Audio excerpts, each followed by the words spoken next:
শোনো, তার আগে একটু রাইট আনতে ঝুলন ধরে বসিয়ে দিয়ে আমরা পূজায় বসে যাই। সবাই একটু গলাটা জড়িয়ে ধরো, গলা ধরো, গলা ধরো, মায়েরা ধরো ধরো, সবাই ধরুন, আপনারাও ধরুন, একে অপরের কল্পনা জড়িয়ে ধরুন।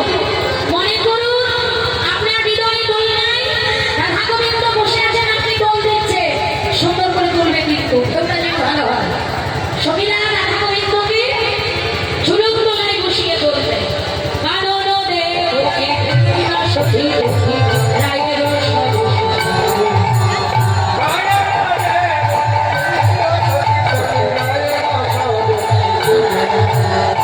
চিত্র ঝুলনা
তখন ভালো হইয়া ফুলের ভিতরে যাই, যখন যেমন তখন তেমন, বুঝে বুঝে কথা কয়।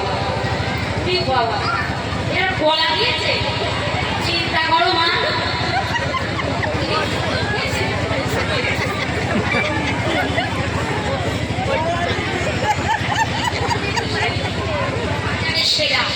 শোনো রাধে, তোমার স্বামী শাশুড়ির মনে বিশ্বাস নাই, কুটির মন নিয়ে এসেছে, বংশ ছাড়খাড় করে দিব, বংশে বাতি দিতে কাউকে রাখবো না। ওগো দেবতা, দরকার হয় আমার প্রাণ নাও, ওদের প্রাণ ফিরিয়ে দাও।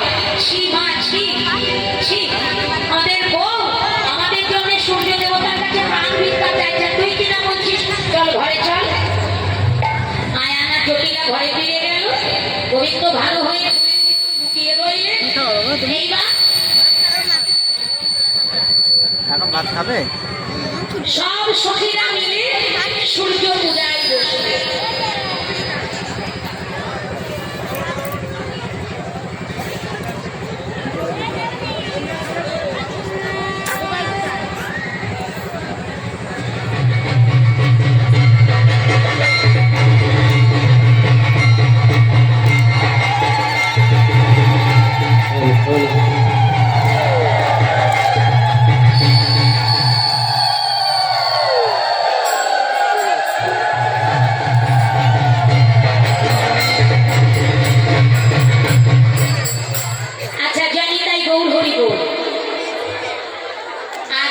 এখন ধরিও না মায়েরা। আচ্ছা, প্রত্যেকের ডালি থেকে একটা করে গোটা ফল এখানে দিয়ে দাও মায়েরা।